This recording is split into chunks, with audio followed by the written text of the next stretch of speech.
Hi everyone, good evening and welcome to the live stream spectacular. I'm a little bit early. I just wanted to make sure that the cameras and everything were good to go. I don't know if you saw last week where there was kind of a Facebook live disaster. So since I'm 1 minute early, I'm just gonna kind of hang out. If you're getting here early too, please say hi to me. I'd like to hear from you. I just saw that Ben is watching from Ben is watching from Australia. If you want to let me know where you are, where you're at, why you're here, everything that's going on, I want to hear from you. I'm so excited that we're doing this. So excited. So if you're just joining us, again, this is live from Las Vegas, Nevada, United States of America. We're doing this poolside tonight as we do. It's cooled down to, I don't know, maybe a tolerable 95 here in Las Vegas. As someone who's lived a lot of her life in Colorado, it kind of cracks me up. So anyway, I'm gonna give a couple more minutes, or just maybe another minute or so, see who ends up showing up. I want to see everyone here. Give me a holler and a hello once you get here. Otherwise, I'm just gonna get going. Again, this is the live stream spectacular.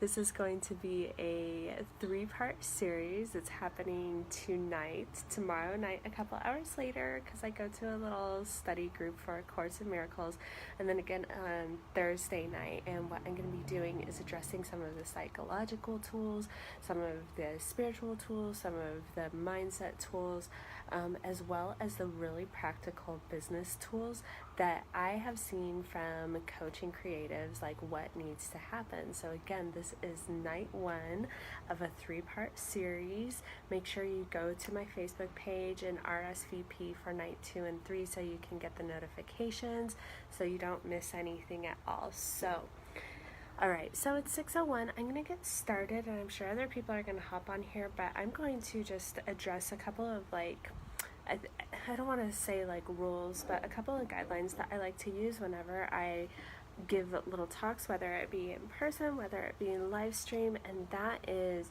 something called you can reject it or accept it. So I'm going to be going over a couple of ideas here, and some of them may not sit well with you, or they might not feel right to you, or they might feel absolutely amazing to you, and you might be like, man, where has this information been all my life? I would love it. If for some reason it's not sitting well with you, if it's not for you to take, then it's not for you to take. I'm not here saying what I'm saying is right or the truth. I'm here to offer a certain perspective that is based off my experience of over a year and a half as a coach, and also perspectives based off of years and years and years in business and helping dozens of creatives, right? And plus there's training behind this, all of that good stuff.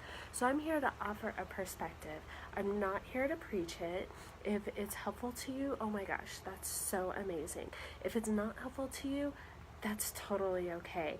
I don't have any ego wrapped up into it, which is a really great kind of tie into our topic for tonight, but also for anyone who doesn't know me yet. We have a lot of new people signed up for this event who may have seen me through just a random ad or something like that. I want to introduce myself. My name is Erin Vazquez. I'm here in Las Vegas, Nevada. You can see all these beautiful palm trees behind me, and I am a life coach, a Master Certified life coach in the methods of neurolinguistic programming, timeline therapy, and hypnotherapy. I have been a coach for a year and a half, and I have dedicated my entire life to basically helping creatives as much as I possibly can.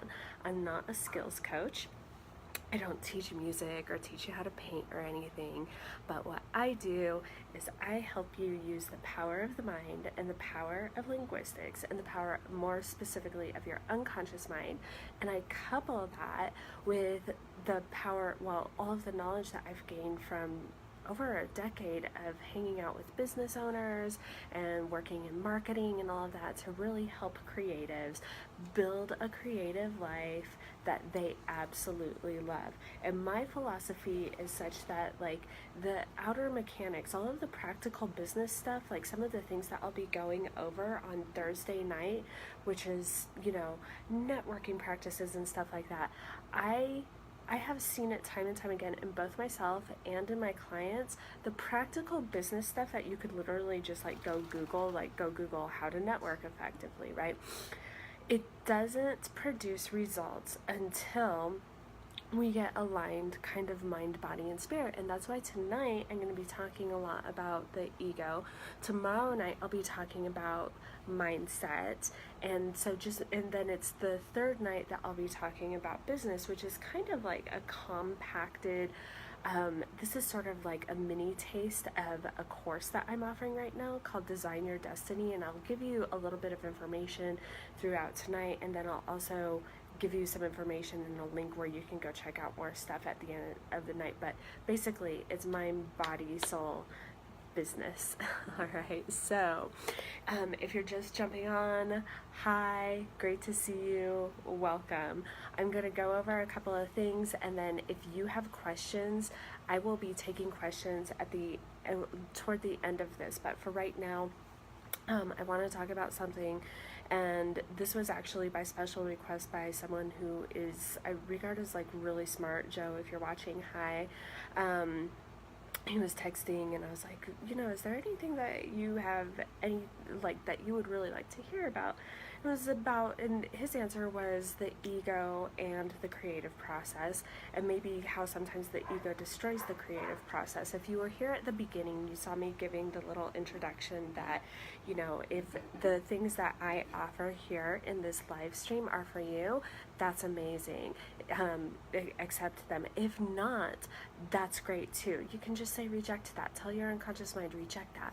If you love it, accept it, take it in, say yes to it. But if you reject it, I literally have no ego. I'm here to offer a certain perspective. So let's start talking about the ego and the creative process, and whether the ego is a friend or a foe. And I think on one of the emails I sent out, I said yes to both of it. It is a friend and it is a foe. This is where the ego might hurt you a little bit. Have you ever gotten an idea, or maybe signed up for a class, or had an inkling to go do something, whether it's paint a painting, post a blog article, write a book, dance a dance, go audition, go talk to someone that you found attractive, go whatever it is. Have you ever had an inkling to do something, and then something was telling you, don't do it? And maybe it was, and maybe these ideas weren't consciously coming to you at the time, but the idea was, don't do it because you might fail. Don't do it because someone else has already done it. Don't do it because you aren't good enough, or just little ideas like that, just telling you not to do this thing that you might really be desiring to do in the pit of your stomach. Well, that is where the ego actually is the enemy. It's interesting because a lot of people, there's kind of a notion floating around out there, I don't know if you subscribe to it or not, but there's a notion out there that the ego is this inflated sense of self-worth. I'm the most amazing thing in the world. And it gets a really bad rep. People want to avoid the ego because they think it's just this thing that makes you bombastic or totally awful or something like that. In this context, for what I'm talking about here, the ego is actually going to stop you from doing the thing that you were meant to do. So if you start feeling that fear when you're about to hit publish, or when you're about to pick up the instrument, or whatever it is that you're about to do, that's actually your ego. Your ego is trying to keep you from failing, from being hurt, from being rejected, from being ridiculed. It's trying to keep you from playing out all of like some of the negative beliefs that are kind of there at the unconscious level. And there's something that I'll go through in Design Your Destiny, this course that I'm offering right now, that actually like helps you unearth all of those unconscious things. But like the ego is there to protect you, and it's actually really well intentioned. I kind of call this, and excuse me if there's children around, I recommend earmuffs, so I'll go ahead and censor myself for right now. But yeah, I call it your inner a-hole. And your inner a-hole is the one that's telling you you can't do it, you're not good enough, whatever, or maybe causes panic attacks. That was my big thing. Or like cause like depression to like really manifest in a really powerful way too. So these are all ego things. And instead of beating up on this kind of shadow side of the ego, I invite us to look at the positive intention of it. Because if you think about it, it's kind of sweet of the ego to not want us to be exposed to criticism, which anytime we do anything, especially these days, it's just kind of natural that we put it out on the internet and the world is there to see, and anyone with a keyboard can express their opinion. And there's a good chance that we might think, that it's a good chance that that's really freaking scary. And it absolutely is, right? So if you ever feel that little voice, it's your ego, and it's trying to protect you. Here is your job, is to recognize that that voice isn't the truth. Whether that voice is happening inside your head, and let's talk about, first of all, inside and then external reflections of the ego. That we'll talk about that in a second, because we're gonna get a little woo with it. All right. So anyway, let's talk about the internal voices, because that makes a lot of sense. It's your job to recognize any kind of excuse that the ego is going to come up with. Sometimes it'll straight up be like, that's too scary, don't do that. But here's a couple of other ways that the ego likes to sabotage you too. It can distract you into something that keeps you busy for a really long time. It can help you project onto someone else. Like, if I post this blog post, it's really going to upset my mom, my dad, my spouse, my sibling, my BFF forever, right? Like, or it might upset or ruffle some feathers, right? We can get caught in those thought traps. What are some of the other things that could come up? Oh, another really good thing is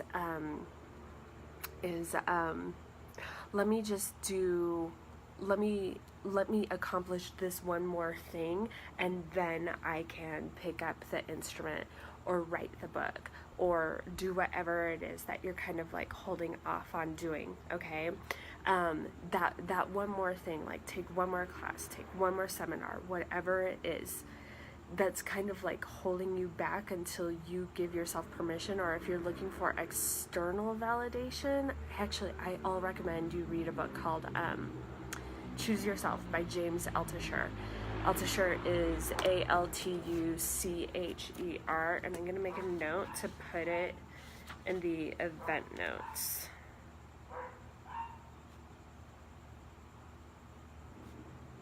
Okay, because that actually is an amazing quick read, and anyone trying to create a creative career for themselves should really read that, because we're living in an era of unprecedented opportunity where the gatekeepers don't hold the power as much as they used to. So the responsibility of the artist, of the creative, is to actually say, I choose myself. I'm not going to wait for external permission. I'm not going to wait for someone to tell me I'm good enough or validate me in any kind of way. That's kind of the thing that we have to get from ourselves, right? And it seems like that should be the ego. That should be the part of us that's like, look at me, I'm totally the SHIT, right? Yeah, it's not. The ego is the one that keeps us absolutely small. Like, I'll give it an example for me. Has the ego ever gotten in the way of a great product? Yeah, well, not a product, Joe, but my career. So a little bit about how I got into coaching, and it took me probably about 10 years. So I wanted to be a life coach for a really, really long time. And Joe, if there's a way, like if there's something more specific that I'm not addressing, just keep asking me questions. So it didn't get in the way of a product. It got in the way of my career, in the sense that I was so terrified of being a hacky coach, because let's get real, like there's different tiers of quality in every single industry, right? So I didn't want to be at the bottom. Like, I know what I want for my life. I want a really nice life. I also value integrity. So whatever I exchange whatever I'm exchanging in terms of goods or services, has to be at the level of the compensation that I'm willing to ask for in order to to create the life that I'm committed to creating for myself. So there was this huge dissonance. I had had some experiences with some coaches that we'll just say were disappointing.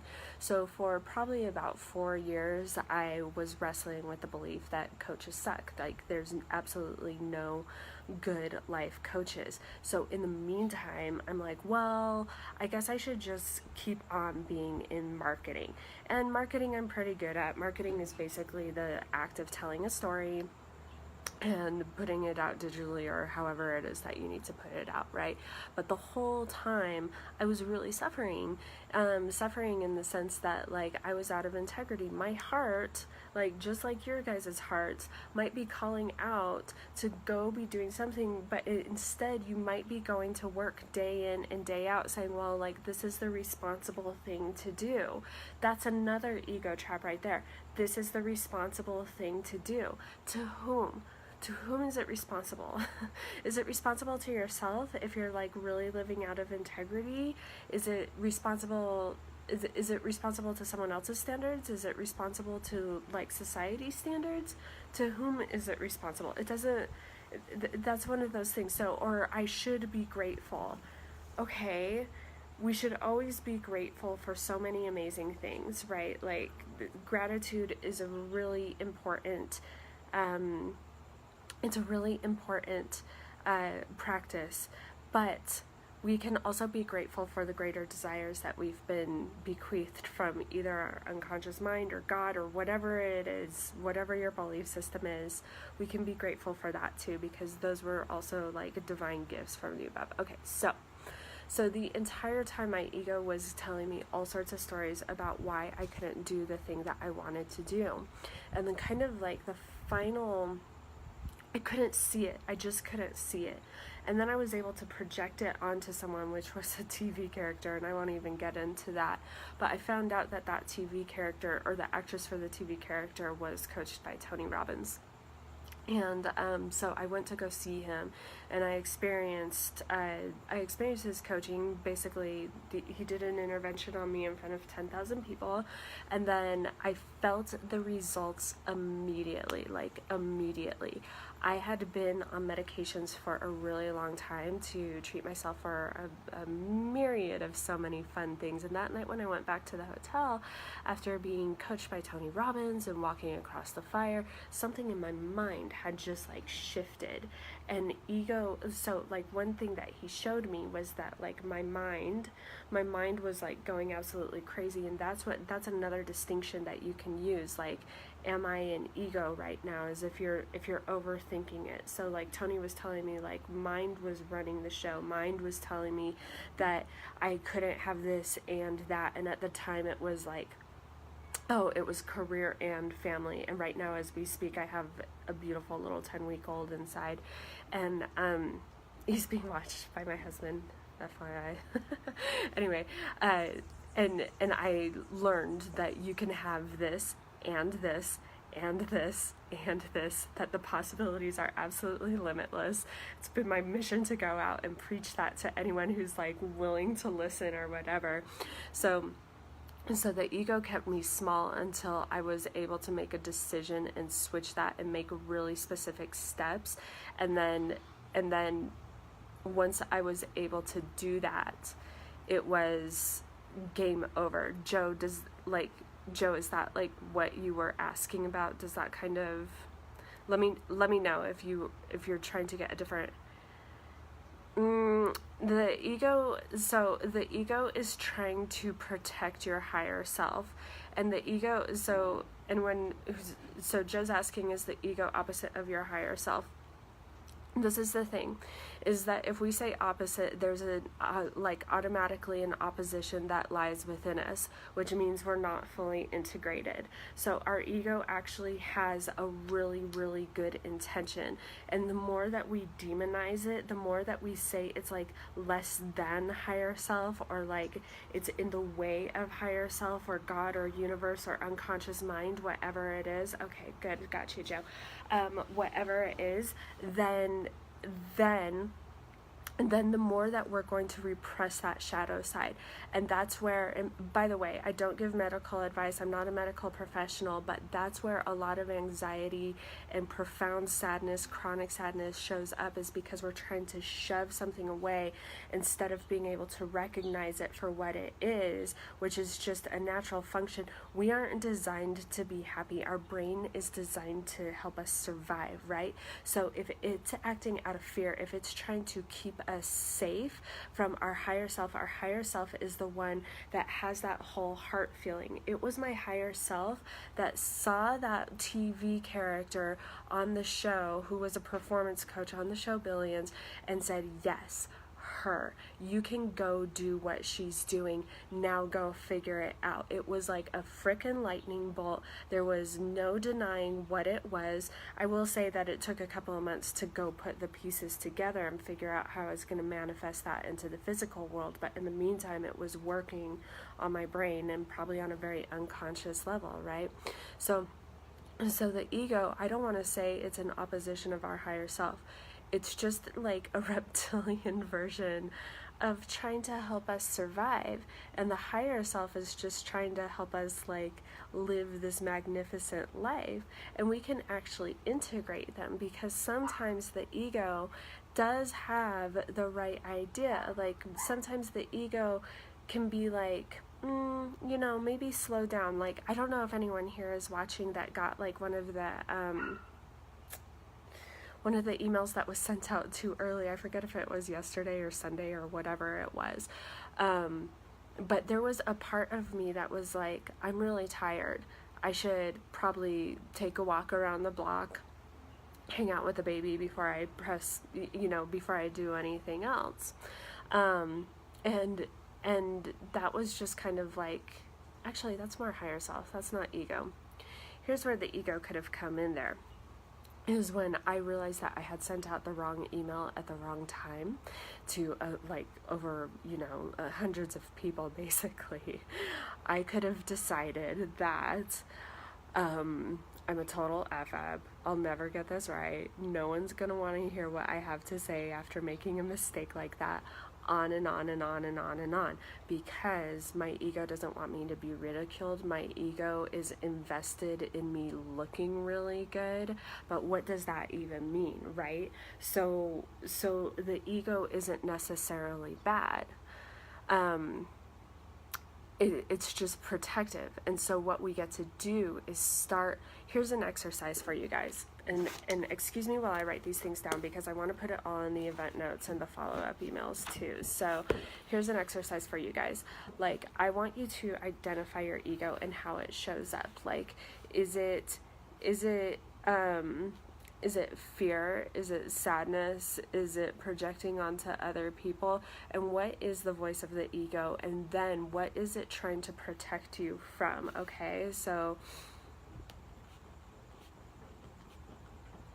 bear with me.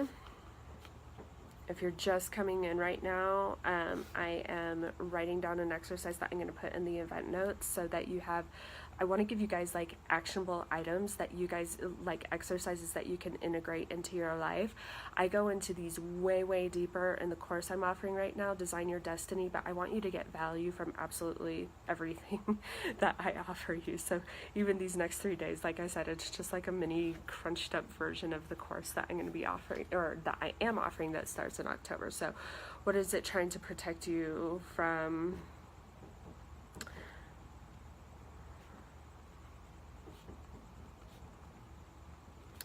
Okay, so do you have an example, Joe? How do you know when your ego is having you do something dangerous?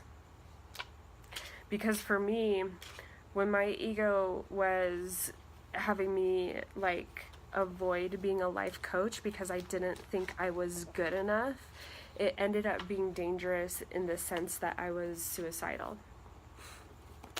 My ego was keeping me small enough that my ego was having me believe that I was not good enough for the life that I was actually born for.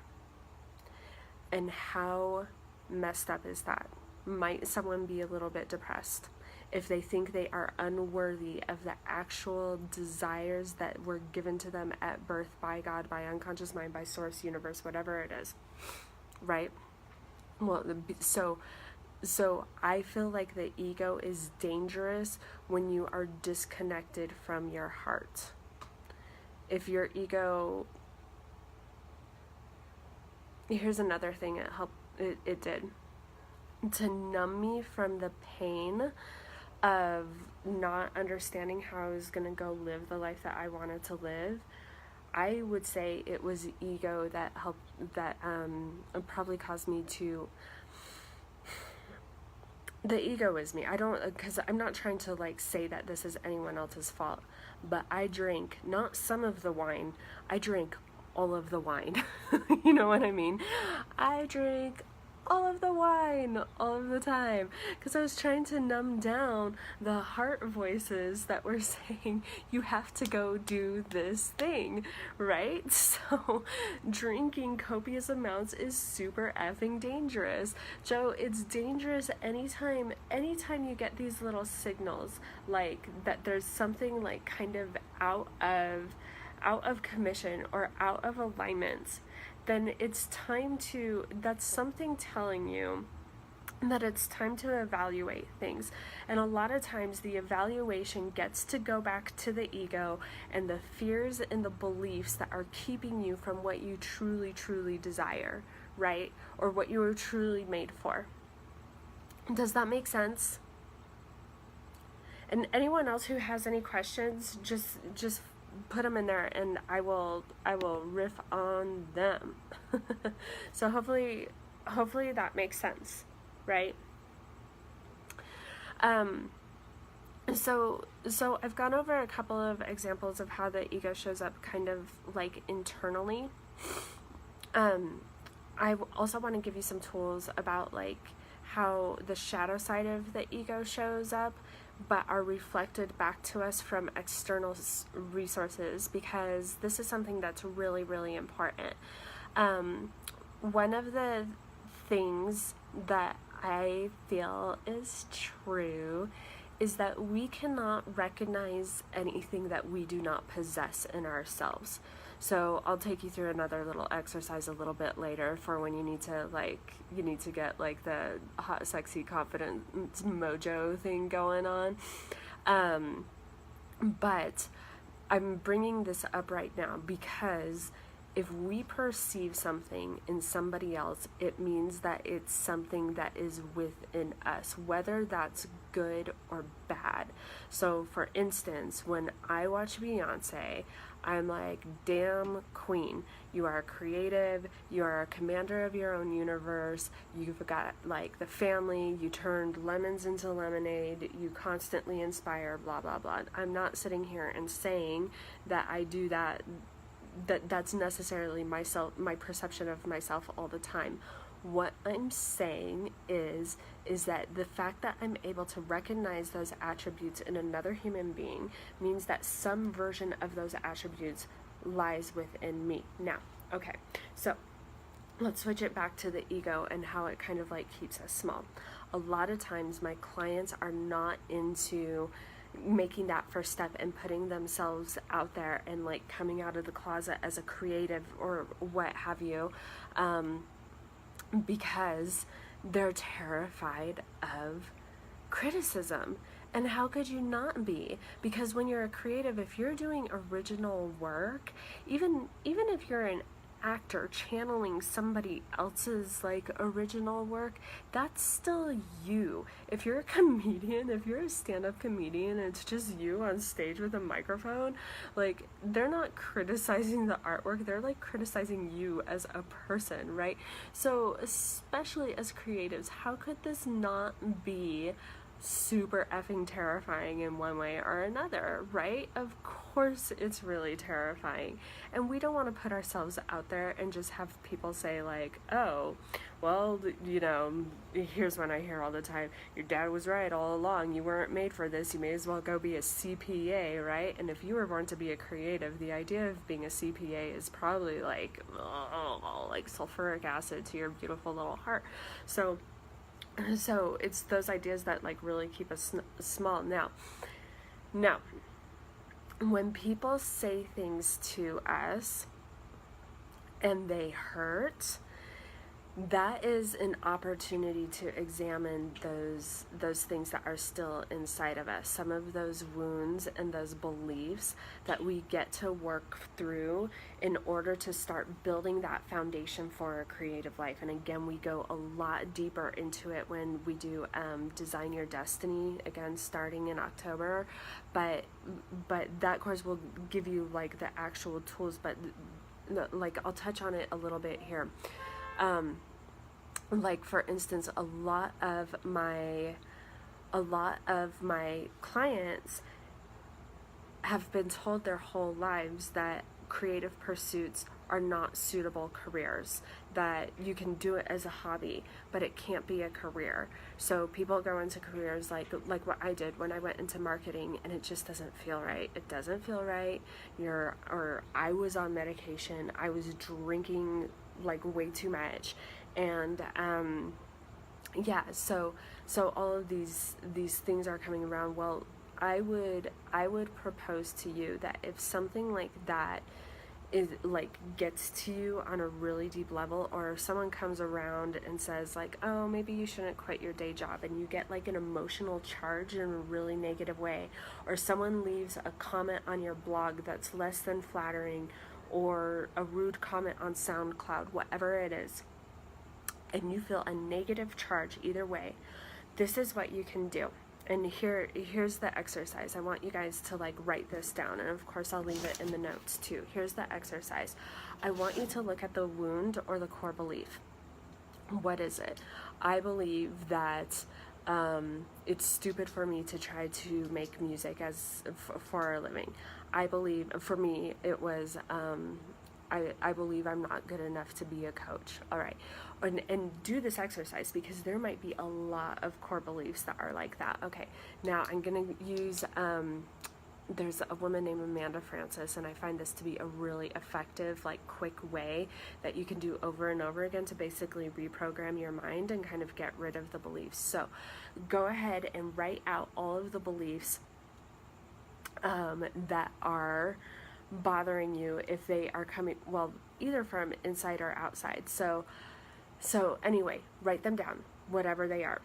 I want you to look at them and take a couple of deep breaths and get really centered. All right, maybe you have one in mind right now. Actually, put one in mind right now. I'll give you a couple of seconds. All right, let me bring one to mind too. What is it? What is it? What is it? What is it that is? Okay, here's one. I'm scared that I won't fill my class. Okay, so you guys all have a belief in mind, right? Okay, what I want you to do is look at it or think about it and say, is this ultimately true? Is it ultimately true that I don't have what it takes to serve as many people as I desire to serve in my course? The answer is no. And if you're looking at your question right now and you're thinking that it's set in stone, I want to offer you the idea that it's not completely set in stone. Anything that's set in stone is actually just a decision, and I'll go more into decisions tomorrow night. And so it's actually just a decision that it is set in stone, that we're not able to do it, that we're not good enough, that our parents were right all along, or that teacher was right all along, whatever it is, right? I'm not meaning to beat up on parents, but whatever it is, that it was right all along, look at it and say, is it ultimately true? And even if you're feeling like it is ultimately true right now, I want you to pretend as if it is not ultimately true, because it isn't. And we can build a new truth for ourselves, right? So I want you to breathe a little bit. Here, let's just do this. Take that and just breathe into your heart a little bit, all right?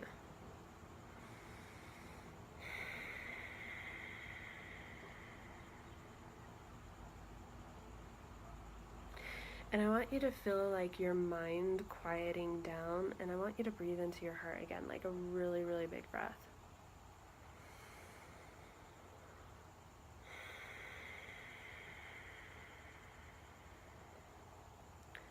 I want you to connect with your heart and the gift of your heartbeat.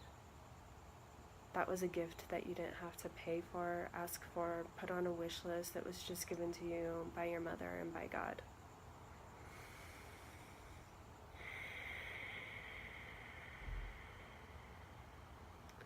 And when you really breathe into that heart space, I want you to offer up to either your unconscious mind, to God, universe, source, whatever it is.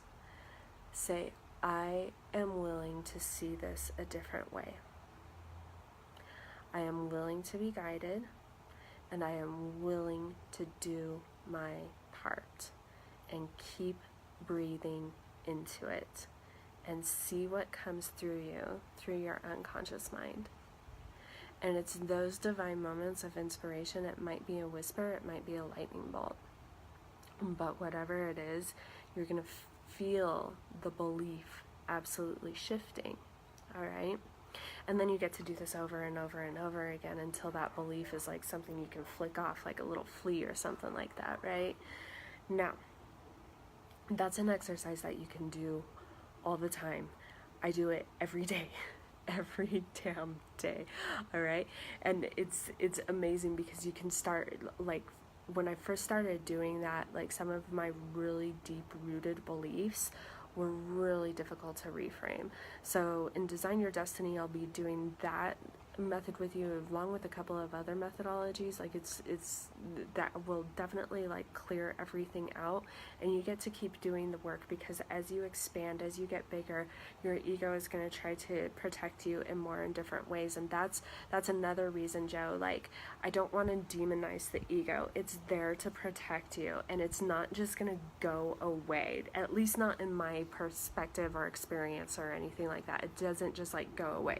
So what we get to do is integrate it. Okay, so and when you're done doing that exercise with all of your beliefs, here's something that I really want you to remember, and this is why I brought up the fact of the things that we see in other people are actually things that we actually see in feel in ourselves. It might be an unresolved issue, a wound, a belief that we get to work through. So here's something: if someone criticizes you or tries to tell you that you might have a bad idea, and by the way, some people might guide you and kind of shift methodologies of what you're doing or approaches to doing something. Some people might have good ideas, some people might have good perspectives, but if you feel in your heart and your gut that what they're saying is not serving you, you can decide, just like I said at the beginning of this class, you can decide to reject their ideas, because what it is, it's not a reflection of your craft, of your skill, of your ability, of your potential, of your of any of that stuff. It's more of a reflection of them. None of it is the truth about you. It's the truth about the source. So you can actually use feedback from other people to start learning where they're coming from. And if it serves your art form, you can use that to actually serve them. Because part of the reason I serve artists is because, like, I literally think you guys are going to change the world. Like, it's pretty clear to me that the politicians aren't going to do it, but that's a different day, a different program, a different coach. That's not my jam. Anyway, so when people are criticizing you or saying really mean things to you on the internet, my suggestion is look at that and be like, wow, they must be in a place of like a lot of pain, a lot of confusion. That really sucks for them. And then if you want to take it to the next level, you can start sending them like so much love. I think there's this really great story about Sarah Silverman. Someone was trolling her on Twitter, and you'll have to forgive me because I don't know the exact facts, but they said something like really, really mean to her. I think it was like misogynist or something like that. And she actually tweeted back, she's like, you must be in a lot of pain. Like, are you okay? And it turned out this person was in a really shitty situation.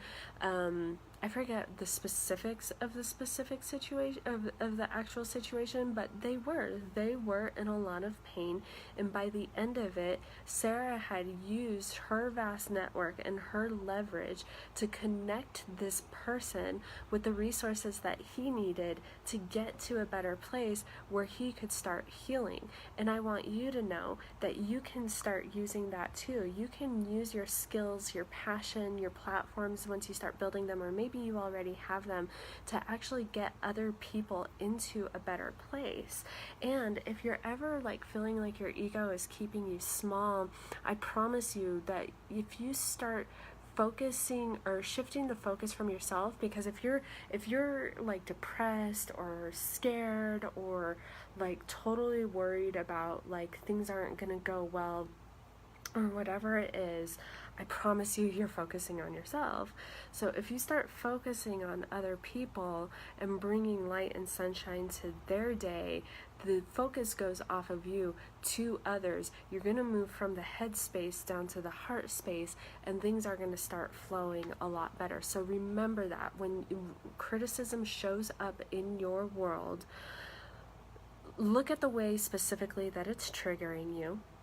Do the exercise that I just talked about, breathe into it, meditate on it, receive messages for it, ask your unconscious mind for resolution dreams around it, which you can do. I know it sounds crazy, but I do it all of the time.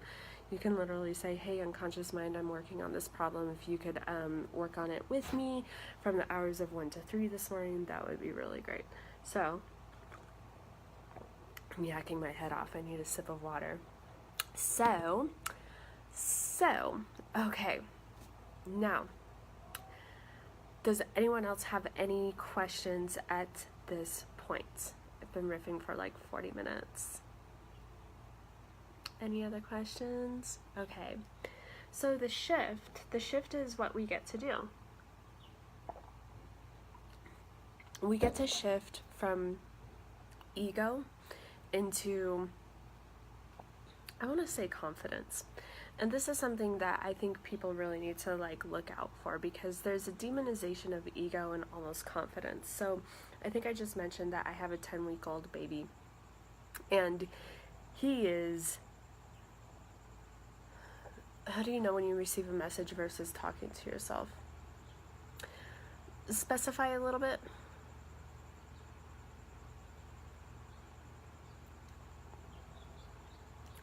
Like, are you talking about like receiving a message from like your unconscious mind or like the higher source or whatever it is, and then like the versus your mind? Okay, so I'm gonna riff on that assumption. If that assumption is misled, please redirect me, Joe. Okay, so Joe's asking, how do you know when you receive a message versus just talking to yourself? Okay, yes, the higher source. Okay, perfect. So if you're just joining us, there's a distinction between like being in the mind space. That's where the ego is chatting. That's where the ego is saying like, this is never going to work. You suck. You're not good enough for this. Why don't you just like stay at home? You don't need to like show the people your artwork, blah, blah, blah. And then the heart space is, this is a really good transition, Joe. The heart space is something different. And this is the best way that I can explain it. Like ego versus flow, ego versus mission, right? Like the flow, the mission, the heart space, the purpose, whatever it is, when it's coming from your heart, it has a different kind of like feel to it. There's something courageous about it. Like there's something a little bit more easeful about going through the fear. I'm not saying it's easy ever.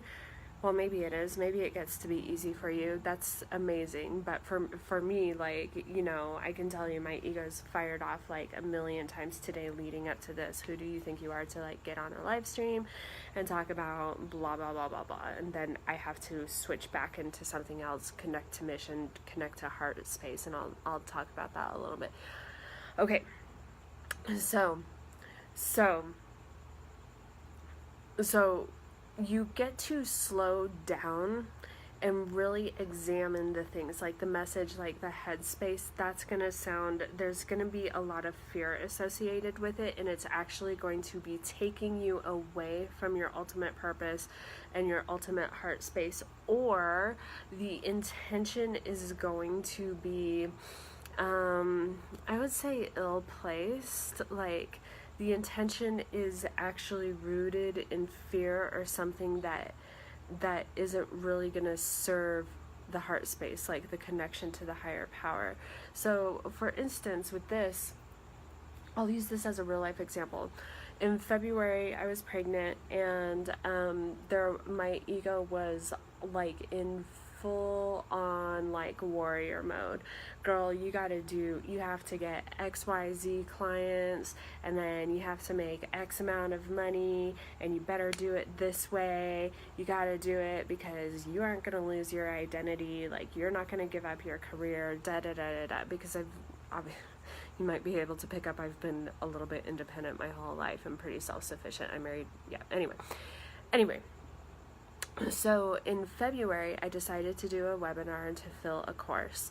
And what happened with that was that, Joe, it didn't feel good. Literally, it didn't feel like, it felt like work. And when the little work things, like, you know how sometimes like you have to go and problem solve and stuff like that, it felt heavy. It didn't feel aligned. You know what I mean? So it was actions rooted in fear or like some kind of like stake in the ground. Whereas, so this course that's starting in October, this course that's starting in October, it was made like I conceived of it basically in the really like quiet, cozy first month of being a parent. If anyone here is a parent, that you know, like there's just like this quietness, right? And I was so open, like my heart was so fucking open. It couldn't, I mean, holy shit. I'm not a coach that talks about parenthood, but like, or coaches parents and parenting or anything like that. But if you've ever had your heart completely cracked open, it's quite an experience. So it was crazy. Like the course like flowed through me, and I was like, oh, I can't wait to do this fall.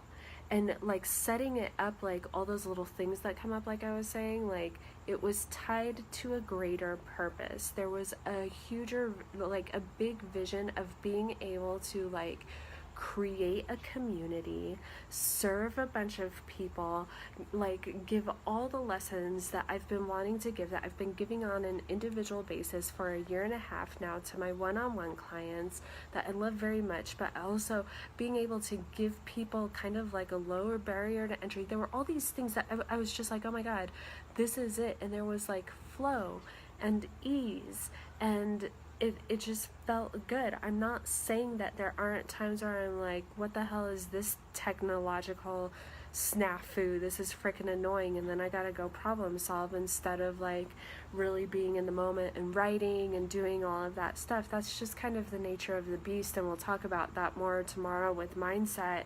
But it's that connection with your higher purpose, with your vision and your values. Ego might say when